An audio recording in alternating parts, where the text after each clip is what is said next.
And we're back. Okay. A little bit of technical difficulties there, but I think we got it under control. Again, Northern English Bastard, you are a fucking genius. I love this. I love how you integrated the music and the opening intro.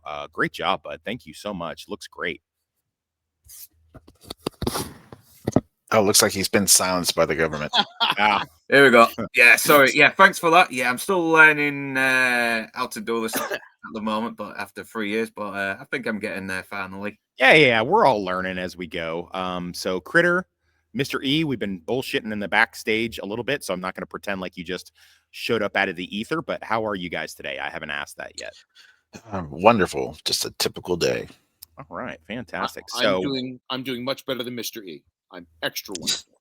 Extra wonderful. Well, you know what they say.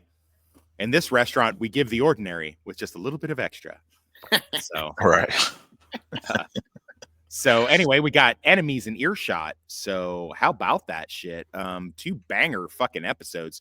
So I guess I'll get into the bullshit. For those who don't know, who didn't watch this show in real time, 1999 saw one of the big major shootings in the United States, which was the Columbine Massacre. That happened a week before the episode. Earshot was supposed to come out, Earshot being the one where Buffy gets the essence of a demon and winds up being able to read the minds of her loved ones and most of the people around her. What follows is her finding out that there is someone who plans on killing everybody at the school. And we get a little bit of a misdirect with ancillary character Jonathan up in a bell tower with a rifle. So the powers that be decided that was too problematic, too triggering, as we would say these days, which I think that fucking thing is problematic to say triggering with, what you call it, someone with a rifle after there was a school shooting.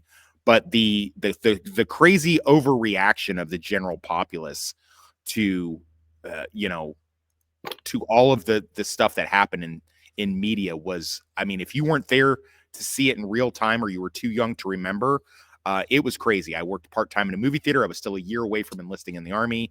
And, the work that I did at a bar didn't really affect it in any kind of way, but the movie theater definitely was. They were just going on full tilt boogie panic mode with that, as people do. And as we see now, really, I mean, it's just become so regular and normalized that, I wonder if it would affect things now with the way that we have streaming and things like that. Do you guys think that because I don't watch regular TV, does it get interrupted now when the latest tragedies come out or anything? Does anybody watch Yeah, regular TV? sometimes. Not a Sometimes. clue. I Yeah. don't think I've Wouldn't be watched live surprised. TV in a long time. We get break-ins all the time. I keep it on the news in the morning, so to speak. I've got the YouTube Okay. TV. So I get all my news from TikTok, as you should. So, but anyway, before we get to that problematic episode, let's start with Enemies. So I had forgotten that Enemies was the episode that Faith gets outed as being a black hat, because she had just thrown her allegiance towards the mayor. I want to say in the previous episode, wasn't it? Yeah, to go. It's I thought if she was I think there's one buffer episode of Doppelgangland in between. right, the one before that. Consequences. Yep. And then it's Enemies. So like she didn't stay undercover for very long as far as that goes. So that's kind of interesting to me. But anyway, I guess, Buffy has reconsidered keeping her distance from Angel after he tried to off himself a few episodes ago in amends. So they're going out on fucking dates like they're a regular couple, which is fucking stupid. They're playing kissy face, even more stupid. So we know they can't fuck. So like, where does he think this is going? I could see Buffy kind of going for this because, everything else aside, she is just a teenage girl. By the way, creepy. Fuck it, you're disgusting, Angel. Like you are taking advantage of a situation that you should not be taking advantage. This is a young girl with daddy issues. You know what I mean? Daddy, when are we filming, Daddy? Come on, Daddy. Come on, Mama. Let's do it, Daddy. Let's do it. Let's film, Daddy. Yeah, you're really taking advantage. And I mean, on the one hand, I respect it. On the other hand, you're gross. But anyway, so they watched, I guess, a foreign film, which I don't know. They don't do that out here in Kansas. We don't have foreign film extravaganzas. Maybe they do in California. I mean, probably they do in California. So I guess they watch some foreign film with lots of sex in it. And now they're both horny, and he's being gross and she's being a chick. And along comes Faith and has one of the most banger lines. My favorite line of this episode. Don't worry, big guy. I'm just keeping her warm for you.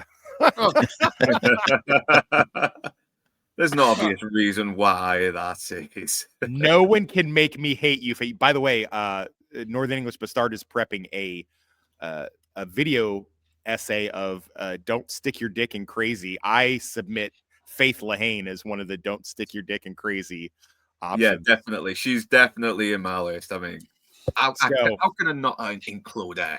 Oh, how could you not?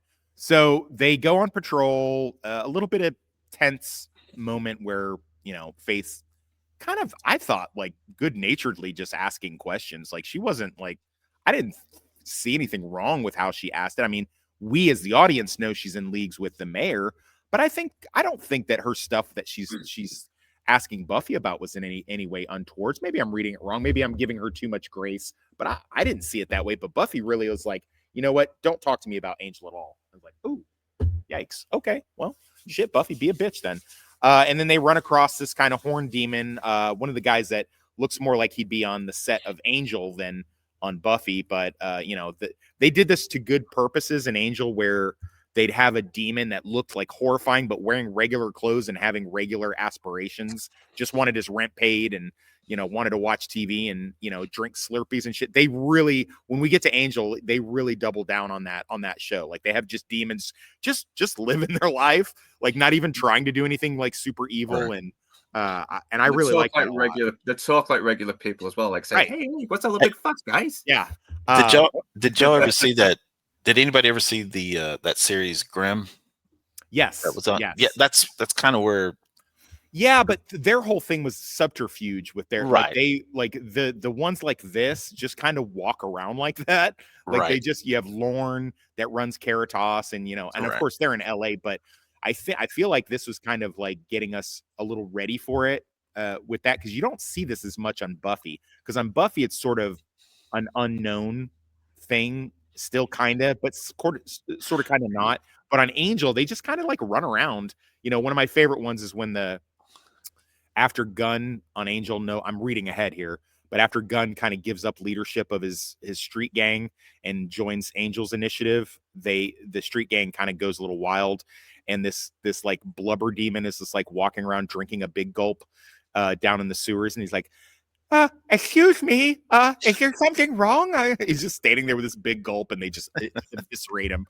And it's kind of like horrifying a little bit, because it's like, this little blubber demon wasn't doing nothing to nobody. He's just drinking his big gulp. Just having a good old time. So, like I said, this really gave me like Angel vibes right here. Right away, Faith is just like, let's just kill him, because she hadn't had a good kill in a while, and she needs to get that out of her. And, you know, the mayor is a sugar daddy, but not a sugar daddy. So she's not getting any of the good D that she's been getting on a regular. So she just wants to get out and just kill him. Buffy errs more on the side of caution, and then the guy drops the line, the Books of Ascension for the mayor. So she's like, ooh, I got to tell the boss about that. I love the play between these two. I love how it's been said that the mayor is what is he? He's sinister but with a sugar coating, whereas, you know, Faith is a good person but with a, you know, an evil veneer, you know, so they kind of complement each other. He's already taken to like treating her like his child, you know. He's kind of like the dark version. If she's the dark version of Buffy, he's the dark version of Giles. So I like that. Yeah, 'cause she's kind of a wild child, isn't he? And he's quite a straight-laced guy, yet somehow they still click. It plays. It definitely plays. I love when he hands her the milk and she just looks at it like, what is this shit? Like, and cool about healthy teeth and bones. Yeah.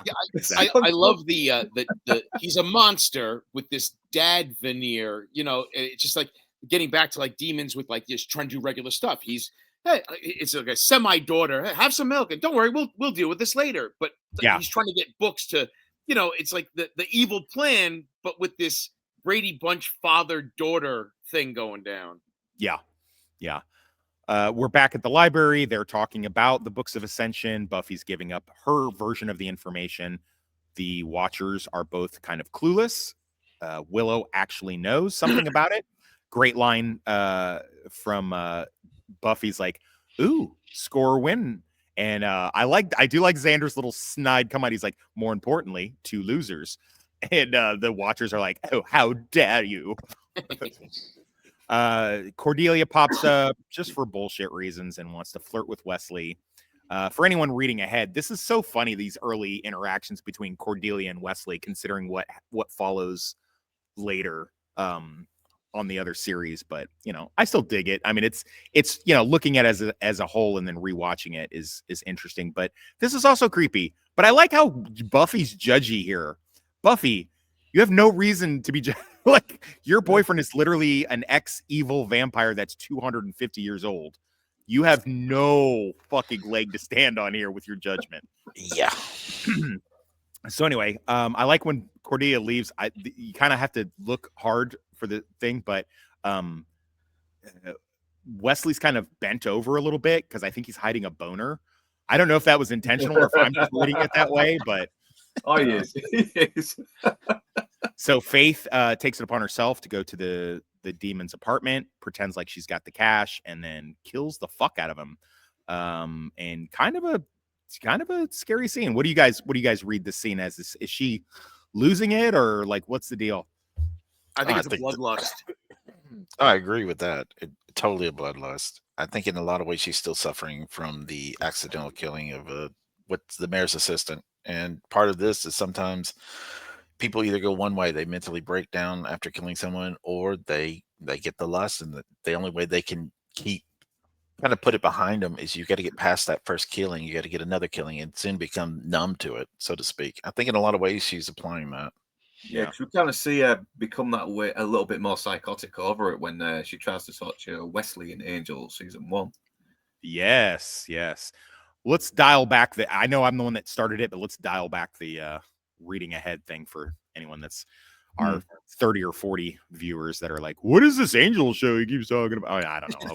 Hopefully you've watched Angel if you're watching this shit. But so we're off to the McMansion, Angel's McMansion out here. But Faith decides she's going to kind of, now I'm not sure. Do you guys read this as her already starting her undercover shit for the mayor? Or do you read this as she's actually doing a cry for help? Because she does go and admit to Angel, and I guess she just walked over there with the blood all over her the entire time. So that's an interesting way to do it. So did she do that because she's already thinking to utilize this as an in for Angel with the mayor, or was she actually asking for help here? I think she was actually asking for help. Actually, I think it's duality to it. I think she was asking for help to see if Angel would actually bite, and at the same time, if it didn't, she's just going to revert back to her plan. They've forsaken me. Now I'm going to. I think she was just testing the water, so to speak. So what do you think, Critter? Yeah, I was going to say I can see it going both ways, but I read it as her being more evil, doing her plan, not a cry for help. So I missed an actual cry for help. I thought it was a part of her plan. Northern. Yeah, there is kind of a confliction to it though, but at the same time, she's loyal to the mayor. Even though she's been pretty loyal to him for a short time, but there is this inner conflict. There is deep down she is crying for help, but she doesn't. She's kind of trying to shut it out though at the same time, and this is her way of trying to sort of get it out so she can get on with the job. I think it's interesting that because Angel doesn't know what the original plan was for the Slayers to go and get these books, he doesn't know that. So had he had that information, he would have been in on it a little bit more, or maybe he did know, and that's how he knew to report back. I'm not really sure. It plays both ways, really. But we're assuming as the audience right now that he doesn't know that she wasn't supposed to go kill this guy, that they were supposed to bargain with him in some way and get the books and not not eviscerate him. So I have a quick clip of her kind of confessing to Angel what happened. She just explains how the confrontation went with the guy. Him? Yes. And I stabbed him 37 times in the chest. Carl, that kills people. Oh. Yeah, so she was a little remorseful there, as you can see. Are you sure there's a clip from the show? Because I don't remember Faith wearing that hat. Yeah, I'm pretty sure that's accurate. So she's he's doing his 12-step thing, and I feel like, like I said, on a rewatch, you could see this playing both ways. Because believe it or not, Angel is real, unlike Buffy, Angel is really good at undercover. For everything that he does, he's good, and he kind of has to be, just due to the fact that he's sort of Angelus wearing the angel mask, and Angelus has no problem putting on the angel mask when he decides to do havoc. So he's gotten very good at it, at this dual thing. So it's not really that difficult. It looks like they're having an intimate moment, and of course Buffy sees it. Now that goes against the theory that Angel is already in on it at this point, because this doesn't make much of sense for I always Buffy saw to. I always saw it as the moment that tipped him off. She's up to something. Yeah. I don't like this trope of people walking in at the wrong moment. I know it happens in real life, but it seems to happen on TV shows a fucking lot, and it's really annoying. So I lock the door. do Three's Company. Every episode of Three's Company. yeah, right, Yeah. right. Faith goes back to say, look, he wasn't going for it. So now we know at least she's been duplicitous in her actions, whether it was just partly duplicitous or all the way duplicitous, whatever. And we see the mayor kind of have an idea, like, okay, well, that's fine if he's not going to give it up the regular way. Team Scooby is still working on stuff. Xander says that he got some information from Willie. And Buffy calls him on it. It's like, oh, you beat up Willie? He's like, well, I gave him $37. And I love the line from Giles. Did you get a receipt? Faith comes in trying to play like everything's everything, and Buffy's not having it. Good for you, Buffy. So something I caught on this rewatch. Did you catch this on the rewatch, guys, of how Buffy realizes Faith is the bad guy here? Did you guys catch it? What Faith Yeah, fucked she up? seems very adamant about not involving her, but then she sort of backtracks, doesn't she? Wrong. Next. Not a clue. Educate me. Mystery. Bring it home. I was waiting on you to fill us in. Oh, nobody else caught it? So Faith walks in first, and backhand turns on the light. How the hell would she know it was there? They'd never been there before. Oh. And then Buffy gives her this look like, how did you know that was there? So yeah, I only caught it on this most recent rewatch. So I thought that was pretty clever. Good job. So they see that the guy's dead, and Buffy says what she says. And Buffy's statement is very provocative, because she says, whoever did this had fun. And she's like, but wait, maybe it was an accident. Maybe he forced it and it just went wrong. No, this is somebody who's sick in the head. Like, Buffy really is just like, oh, fuck. Okay. So we meet this hooded Arab looking hijab guy with a demony voice and blue eyes. And the mayor's doing his usual mayor shit. Here, do you want a candy? They're really good. And gets him to do, he's going to do a spell on Angel, apparently. Willow's giving Buffy, common sense advice, which I like. Just go talk to him. Why are you fucking around? And then I love the little line. She's like, I think she's just like, I bid you to leave, or I bid you now, go leave and deal with this. I like that. I like the assertive Willow is always cute in my mind.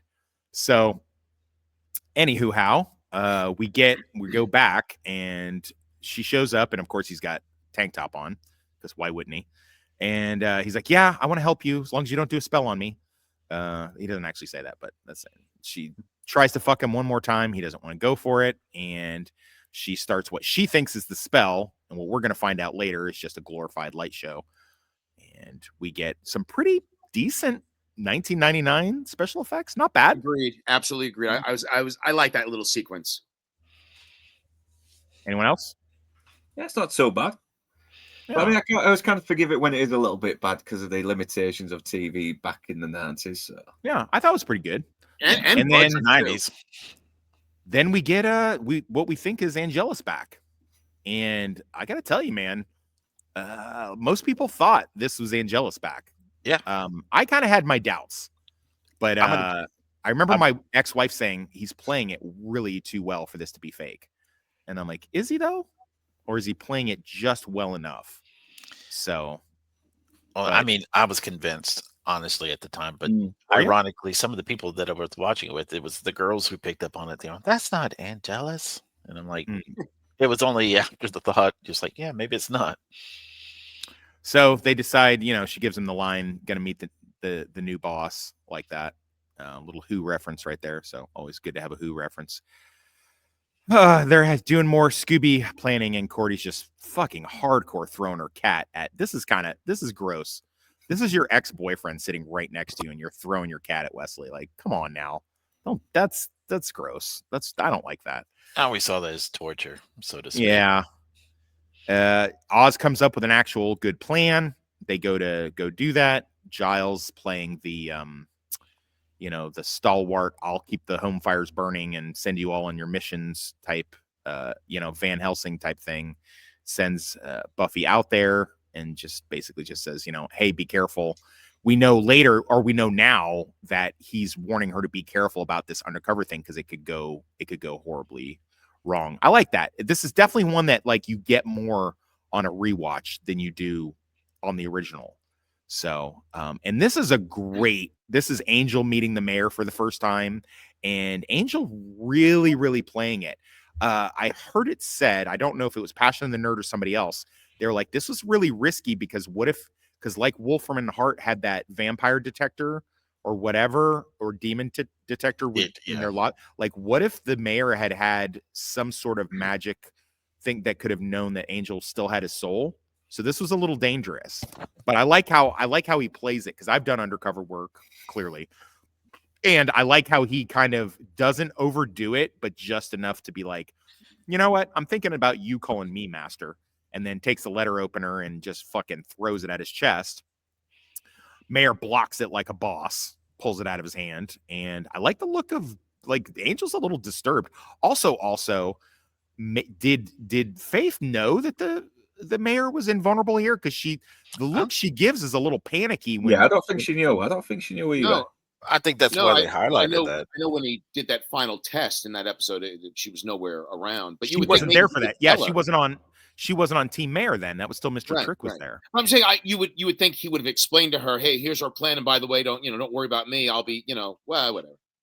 Maybe, but she does look concerned when he does it. And then she also looks surprised Angel looks more surprised, but when he realizes he's invulnerable.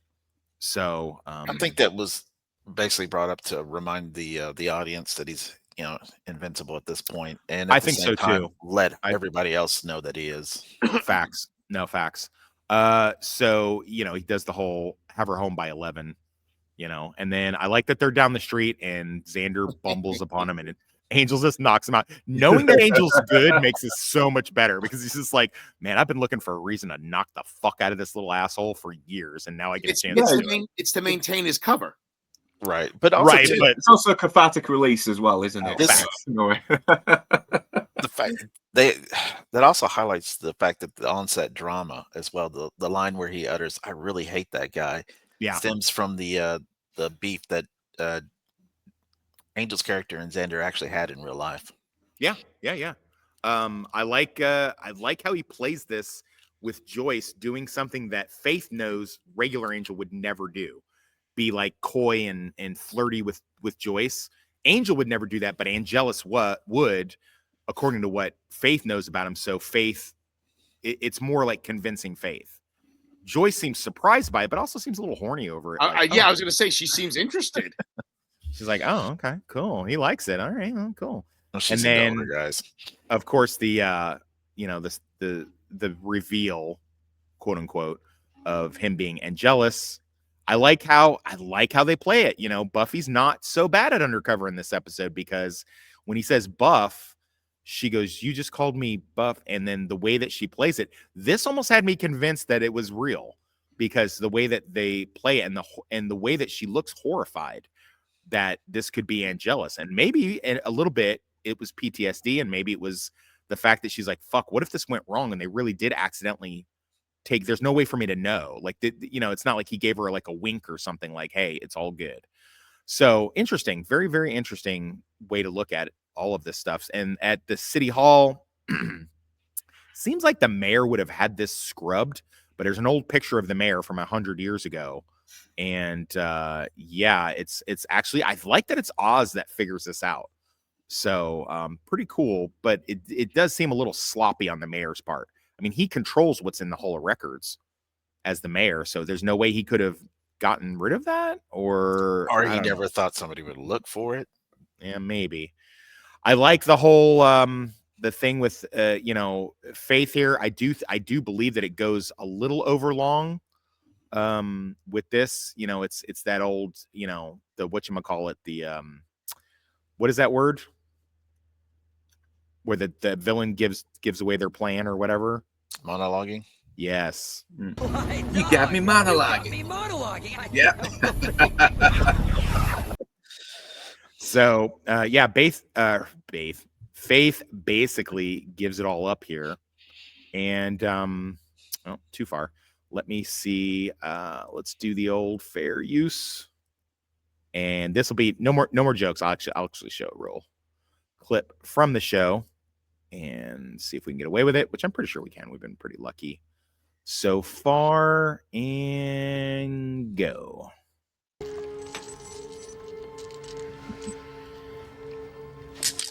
We got Buffy chained up to the wall in the same chains that she put Angel in. And Angel's still playing the Angelus role pretty well. I don't know if that hand signal was supposed to be like, hey, I'm okay, I'm not really chained up. Looking back on it now, it's hard to say. But Faith just giving up the whole store here, really dumb. But I mean, you got to assume that she's a new villain, so she's really not used to being, you know. It seemed like more efficient that she would just killed Buffy right away, or allowed Angelus to. Yeah, I mean, because she is still young, isn't she? She doesn't know every fucking thing. Yeah, she's smart. She's still a teenager. She can adapt, but at the same time, she's not very. She's only just still getting used to the whole, you know, manipulation kind of. I wonder if in the back of his head, Angel was thinking like, how far can we go with this? Would a threesome with Buffy and Faith?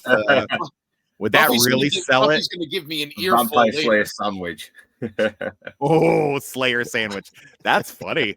Oh, that reminds me of one of the lines that Angel uses. Is one of my favorite lines from this episode, which is when Faith gets on top of him with the stake, and she's like, "You want to die or you want to listen to my plan?" He goes, "Well, as long as you're up there, I mostly want you to wriggle."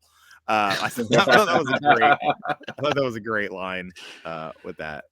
So, you know, life that I never really got what I wanted. We get a little bit of exposition from her about mom was falling down drunk, so I didn't really get to have a puppy and toys. And Buffy just tells her, like, sincerely, you know, hey, you trust him. He's going to kill you. Yeah? Huh. Guess we'll just have to keep you around a while then. Yeah, so she had nothing, so she's taking it out on the person who has. Also, too, you notice as anytime Faith has the upper hand, how cocky she gets. She gets very, she does very much tunnel vision, and she doesn't check her peripherals, and she tends to walk right into shit. She does. She's very much. She doesn't think. She is very, very. There's a great line in season 4 when she goes and grabs Buffy's mom, and she does the whole, I know what you're going to say, you'll never get away with this. And it's really funny, but it actually speaks to her character, because she really just does kind of think that she's going to. It's funny too, because later, and I know I said I wasn't going to do this, and I actually cautioned you guys not to, but it's my show, so I'll do whatever the fuck I want.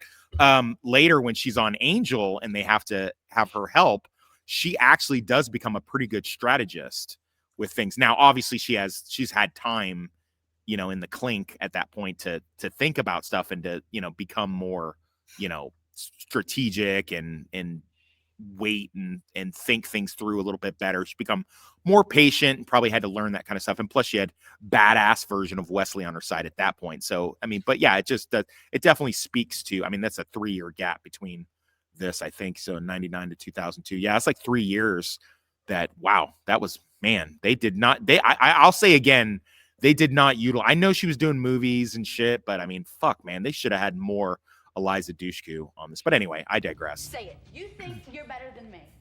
I am. Bitch, what did you just say, bitch? Maybe you didn't notice. Angel's with me. Because in the real world, Angel would never touch you, and we both know it. God, even when she's chained up, she still fucking owns her. You had to tie me up to beat me. There's Ooh, that's fucking brutal, man. I like how they play into her weaknesses. I mean, that's one of the things I like about this scene. Yeah. You're just trying to make me mad, so I'll kill you. I'm too smart for that. Stick around. For what? Your boss's lame ascension? Like I couldn't stop it? You're not You blockers, you can't. chill. And Mayor's got it wired, B. Assuming he has hands after the transformation. I never knew you had so much rage in you. What can I say? I'm the world's best actor. Second best. This is such a great fucking setup here, but oh man, I fucking love this because And the she's award so goes to- cocky. Yep. She's so cocky here, man. It's fucking great. It just goes to show, and Joss Whedon really Second knows his characters inside out. Boom, Second best. The penny drops. You are not Angelus. Graduation day. You think we missed anything? I think we know everything she knows. May I say something? Psych.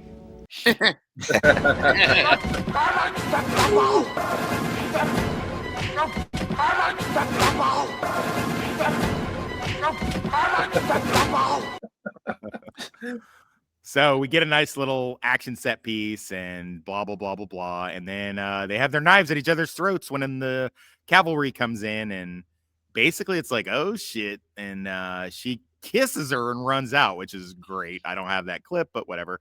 She goes back to tell her failure to the mayor. And you know what? He takes it all in stride. He's like, you know what? I got 2 words that are going to cheer you up. Miniature golf. God, I love him so much. Apparently, her laugh was genuine. That was a genuine laugh. That was not scripted. I think she actually laughed because she found it so absurd and they kept it I in. think that's true. Yeah. So, let's start with Mr. E. What's your thoughts on the episode besides being awesome? And what's your favorite line? Oh, this one actually, I like how it actually furthers the story.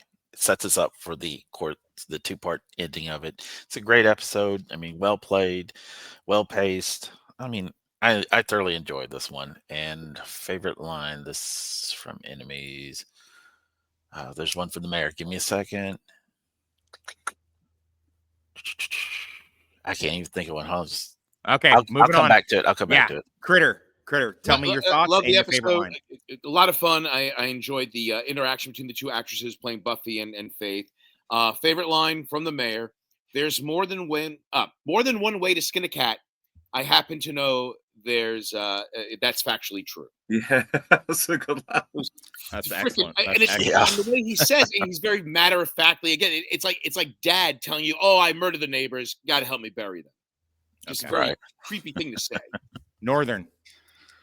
Well, I do like I love the twist. I love the sort of like manipulation, the mind games they play as well, and the way that it just fleshes out Faith's psychotic character journey, for lack of a better term. And the mayor, once again, he's just such fun. He's so menacing when he's being so kind and saccharine and square.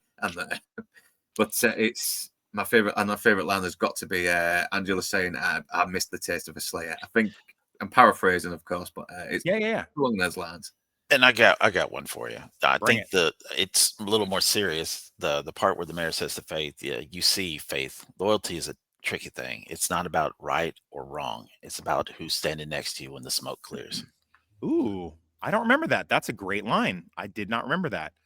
All right, let's take a quick pause for the cause. And when we come back, we'll be talking about Earshot, the very problematic episode from 1999 that was supposed to air in April, but because of the Columbine shootings was moved to September right before the opening of season 4 of Buffy. So this will only seem like a few seconds to the watching audience, but for us, it may take a minute or two. So we'll see in a few.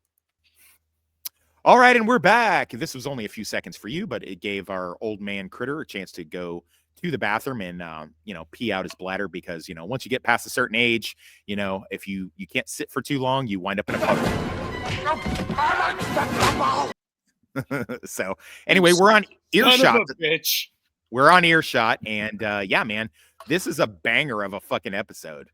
We've got Buffy is fighting some mouthless demons in the playground. I'm not sure what to think about that. Like, were they like kidnapping children or something, or like what was fucking happening there as far as? Sometimes these fights end up being at a fucking playground for some reason. I've noticed that too. It's not always it's either a graveyard or a playground. He was working out on the jungle gym. Yeah, that's what it is. And we get to see Buffy with a knife in a knife fight type thing for once, which we don't get to see very often. You don't see Buffy with a knife too often, as far as that goes. But anyway, so yeah, Buffy's fighting the mouthless demons, and one of them gets away, but she does manage to kill the other one. Man, I should have taken my stupid allergy pill before we started, because holy crap, it's been difficult. I sound like a 10-pack a day fucking smoker over here, man. Jeez Louise. Actually, you know what? Northern, you want to pick up the narrative a little bit and tell us where we're at, like what we're watching? Yeah, so Buffy basically takes on two mouthless demons. She manages to dispatch one. Sadly, the other one gets away and she gets some of the blood on her hand and absorbs it. And she's worried if she might turn into a demon or not. But then she starts hearing thoughts from all the other students, including her friends. And she thinks this could be a good little gift. But unfortunately, it turns out to be too much for her to handle. And she overhears that someone is going to kill all the students. And she has no idea who. So it's up to the gang to find out who it is, but at the same time, try and find out how they can take the power away from Buffy before it renders her insane. Okay. Thoughts on the reason why they pulled it? Do you think they were justified in pulling this episode off the air? I don't. Honestly, I just think it's crap. I mean, it never made any sense to me why they did it. I mean, at the time, overreaction. It's the whole satanic panic. I've grown through that now. Oh, everybody's got a gun. Everybody's going to get decent, whatever. It was a joke. Yeah. I mean, it's mostly about a student that's going to off himself. I mean, it's not even the student that's out to kill all the other students, is it? It's a very angry lunch lady. Spoiler alert. Yeah. And everybody wonders why about my lunch at school. Yeah, and it's done in a more humorous way as well. It's us just looking for a little bit of fucking jello, and that's it. To echo Mr. E, it's a knee-jerk reaction. It always is, and it always misses the point of whether it's mental illness or family dynamics or lack of training, whatever. So yeah, something happens, and the media and families, parents groups just freak out right away. Well, the funny thing is you think I was going to the school where they had the shooting at the bell tower in Texas, the University of Texas. Yeah. The Kurt Russell played that role actually back in the movie version of it. And nobody there. We didn't even think about it. I mean, they found Jonathan in the bell tower, so I was like, we didn't freak out about it. We're just like, oh, okay, what was the big deal? I just feel like you said, knee-jerk reaction. I don't know. People need to feel. They need to quit, desensitizing everything and hugs and kisses. If I could put in the on tap fucking screenshot right there. My bad. By the way, we're going to be doing it on tap tomorrow. So anyway, yeah. So Buffy gets the psychic powers, and it's pretty cool. It's a great little one-off episode as far as that goes. The reason why I don't like is for different reasons. So this really threw off the narrative. If you're watching this in real time in 1999, what follows after this is the prom episode. And when the prom episode comes on, they have the whole thing where Jonathan is the presenter for the school protector thing. Spoiler. And you know what? Fuck, I'll just put this up real quick. So Jonathan is the presenter, and it means a lot more when he says the thing of we're not friends. We don't really know each other like that. And because that's the line that gets used, in the bell tower. So, that was completely lost because no one had seen this episode. They completely skip over it in the narrative and jump right into Choices, which is the episode that follows after this. And then after that, we go to, the prom and shit like that. So it really screwed the narrative up with that, and I don't like it. But Buffy discovers that she does have indeed psychic powers, at least nominally. She has psychic powers, and at first she's a little confused by it, and then she all of a sudden realizes it. Oh shit! And the little hidden thoughts of all the different people, she likes it at first, but then realizes that, like, here's the thing: if women could hear our thoughts, they would never stop punching us in the face. Like, you see a random chick, you're just like, damn, I wonder if she does butt stuff. At least I know I do. So it would definitely be problematic. She does use it to her best interest, but I love this scene in the fucking library with the Scooby Gang, and she's just reading the thoughts of the Scooby Gang, and like all of the thoughts, as it's been said, like inform you of different Scoobies, like their characters. Like we know these characters so well, but to be able to hear their inner thoughts is fucking hilarious, because you have Cordelia, who basically she thinks it and then she says it. Yep. And then with Oz, he thinks these huge, deep, philosophical, intricate thoughts, but just all you get out of him is like, huh, or okay, or something like that. One-liners. Do I cease to exist? It's like he's pondering the Buffy, thinking, knowing what he's thinking. She doesn't need me. I also like that Willow thinks one thing and simultaneously says something completely different. And I do need you. Okay.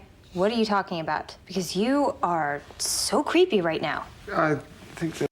Yeah. So, but it's like, whatever. Can I leave now? I'm bored. And then Cordelia's like, whatever. Can I leave now? I'm bored. So she thinks it and she says it. And of course, Xander. I think earlier Cordelia in her head goes, but how does this affect me? But how does this affect me?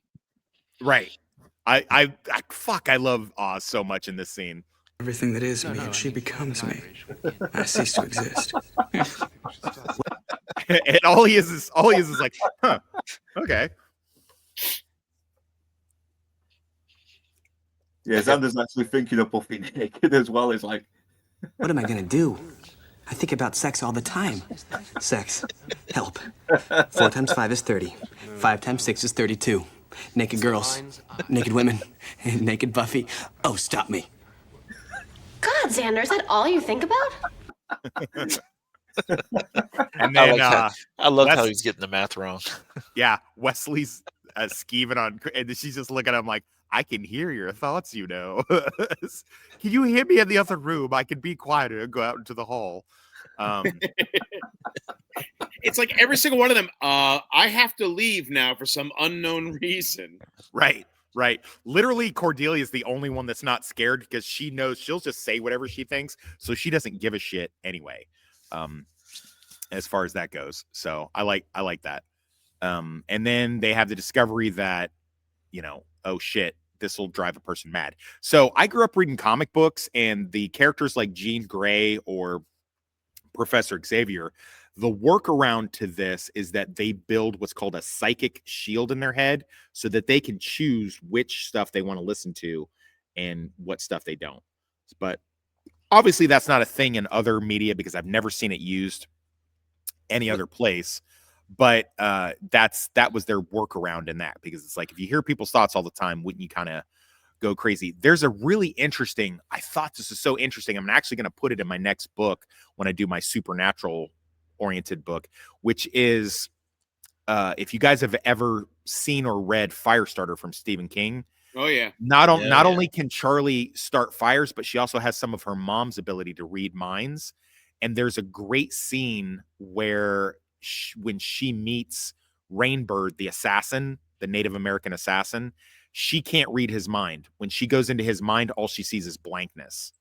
I think that's extremely telling. And I really, really like that. Like, whatever walls he's built up, she can't penetrate them. And she had only had an experience once before from their Jewish deli guy that she had run into, Mr.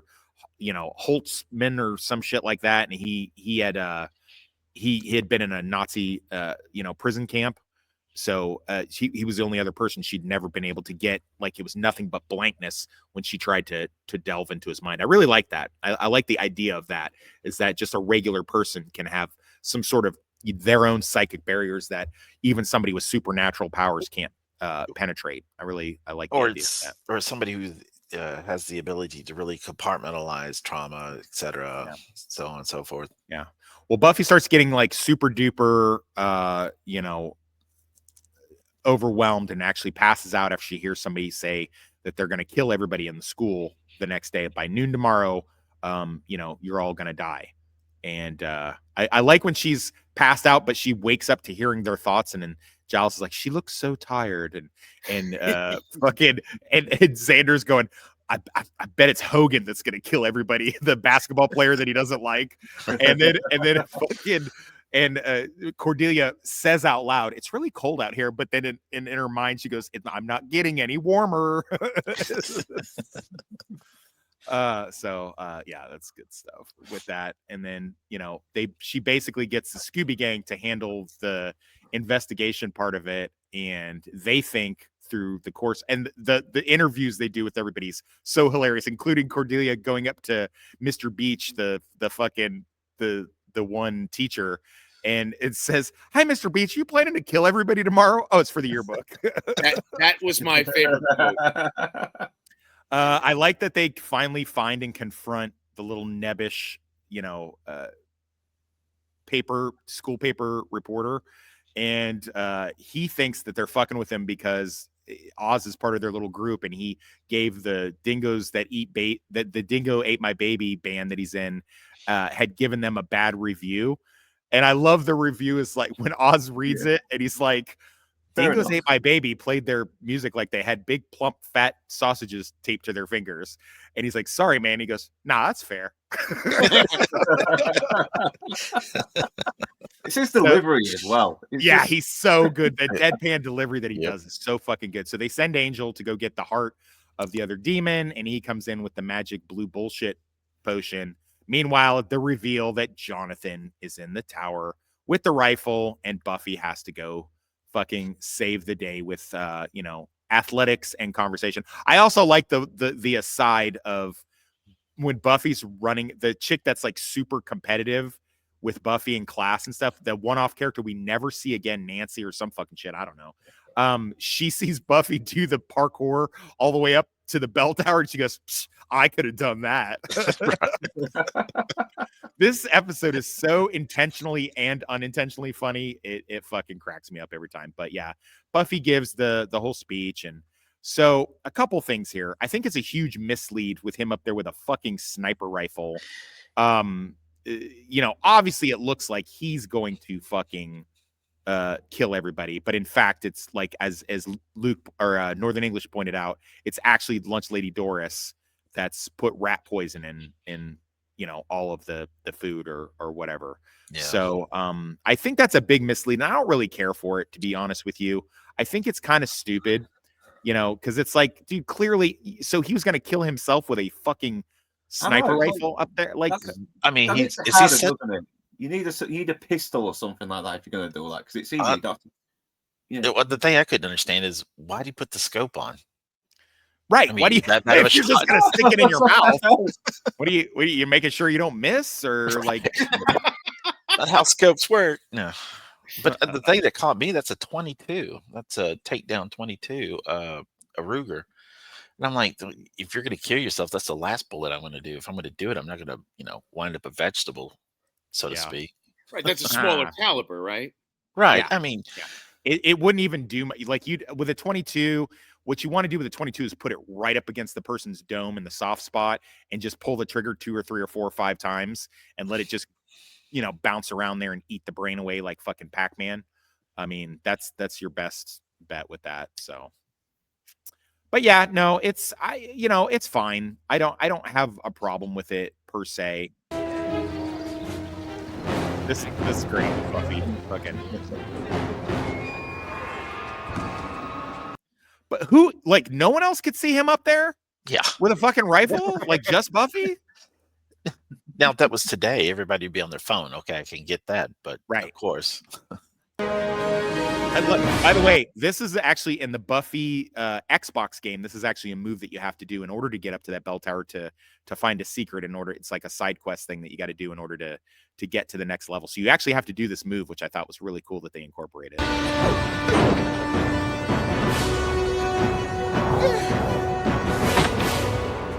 I could have done that. Yeah, very used, too late. Anyway, so yeah, that's about it. And then we get at the end, well, in the middle, while Buffy's still sick, Joyce doesn't want to be around Buffy. She can't figure out why. She's thinking that, why don't you want to be around me? And then it's fucking, she's like, you had sex. This is my favorite. You had sex with Giles? You had sex with Giles on top of a police car? Twice. It was the candy. And I guess that was in response to a lot of people didn't think, did they actually fuck or whatever? And so that was like the confirmation. And I love at the end, after everything's all said and done and everything's fine, a couple funny lines, he's like, well, I think Jonathan's actually going to ask me to prom. It's like, well, that might boost his ego. It's like, are you kidding? He's 4 feet tall. Are you crazy? I'm not doing that. And then he's like, oh, cool. Well, you're feeling yourself. So maybe we do a bit of training. And then she's like, yeah, maybe we could do that. As long as you're not too busy having sex with my mother. And he walked, and we almost get a Giles knockout by him walking into a tree. So pretty funny stuff with that. So, okay. So starting from the top, Mr. E, thoughts, so we can keep it under an hour. Thoughts on this episode and favorite line. Oh, this was a good episode. It was just, I don't understand the buzz about it. I mean, nothing spectacular about it. Doesn't really push the narrative. It's all right. It was a good filler.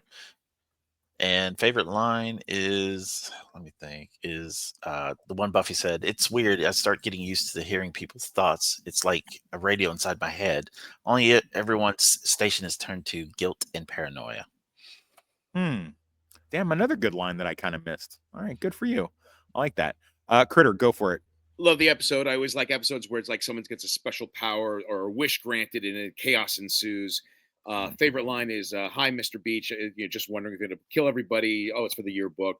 Yes. And Great line. Just tons of other, tons of the thoughts, that whole sequence with the Scooby Gang, and all the dudes got to get up and leave the room. And that Cordelia's like, how's this affect me? How's this affect me? So yeah. I love the episode, but I love the concept of a character getting a power or a wish granted.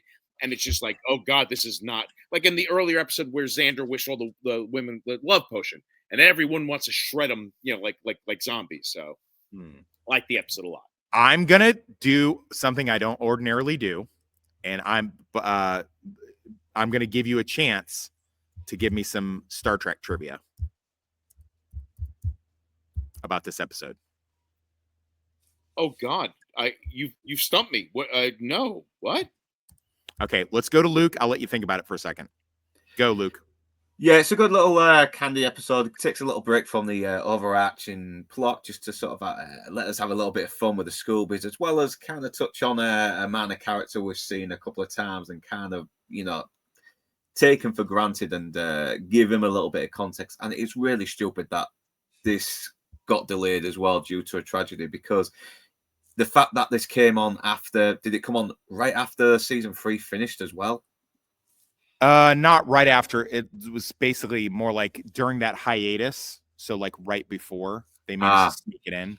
So. Oh, well, I was just about to say that if they did delay it, then it probably would have robbed that very emotional context in the very last episode of the prom. But thankfully, it kept it in as well. It's sort of like, made us feel a bit more for Jonathan as well, and not just see him as this minor character who's always getting stepped on, because that's what great shows need to do, give his minor characters that seem like nothing, while also finding a way to flesh them out. And once again, it's very funny as well. We see some really good character moments while hearing the thoughts, and it's very consistent to the characters. Critter, did I give you enough time to Google search and figure out what the connection? I'll admit, I did a Google, and all I could think of, what came up was Counselor Troy and the ability to read vibes. Wow. But now I'm thinking, you call yourself a Star Trek fan. You try to shove Star Trek in every single fucking show we do, and this one time it actually applies to the show. You can't come up with it. I'm also thinking of Gary Mitchell from the second pilot, where he can read minds, and then even Charlie X. No. who had the ability to. So what No. were you thinking of? I'm thinking of Harry Groner, who played the mayor on this show as the big bad of the season, played in the Star Trek Next Generation episode as a psychic mind reader called Tam in the episode Tin Man. I'll turn in my badge.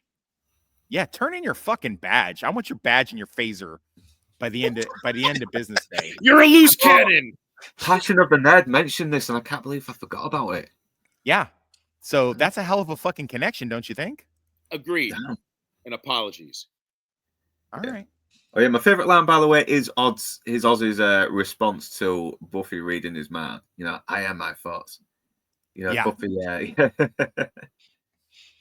So basically, I guess moving forward now, I can definitively say we're not going to have any more rando fucking Star Trek bullshit shoved down my throat since you fucking dropped the ball on this one. No promises.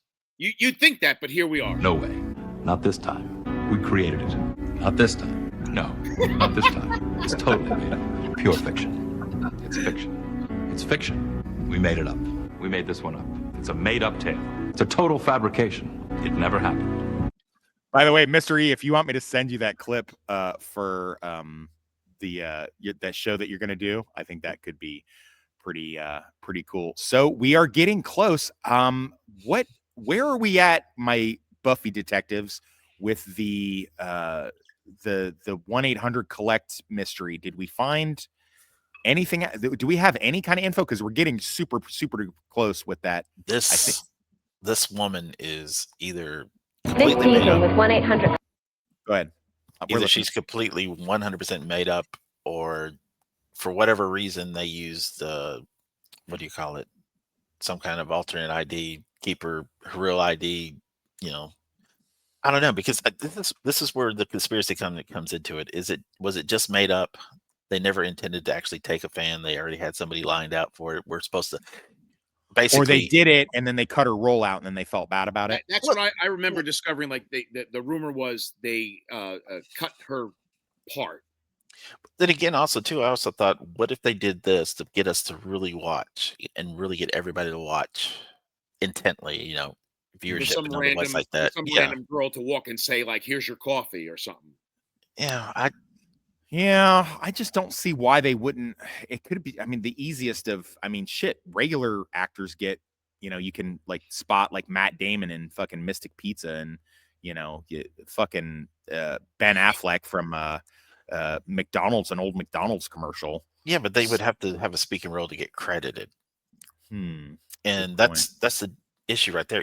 I even rolled through the credits and I still couldn't find anything. And you'd think they would announce, here's the winner of you know, and let us from there. You would think that, because they did this contest more than once. Yeah. So they just totally even like. if you had a single line, you're right. And the credits would be like, you know, what Johnson, whatever, Jessica, whatever her name was, you know, a prom girl, just like some weird, like random, like ice cream girl. Yeah. Ew, this punch tastes gross. Yeah. Punch girl, drinking girl. Yeah. Drinking punch girl. Well, anyway. Creators of Buffy. We want to know who was the fucking walk-on person that won that contest in the prom, as we're bring it on. I sent that to my sister. I was like, "Hey, I got an old picture of you in the bathtub when you were a toddler." She's like, "What?" And I sent that to her. And she's like, "You're such a fucking dick." All right, so I'll see you guys in the green room, and thanks everybody for joining us for this. Hopefully, this will pass copyright, because we were a little bit heavy on the clips with this, but I don't think too bad. Yeah, hoping we get away with it. I think we'll get away with it. We're more likely to get away with it than not get away with it. But mute your mics, and we're gonna outro, and I'll see you guys in the green room. And next week, or Sunday, actually, so this week, we will be doing choices. Previously on Buffy the Vampire Slayer. You are the Slayer. Into each generation, a Slayer is born. Why don't we start with, hi, I'm Buffy. Xander. Cordelia. Willow, right? Mr. Giles. Angel.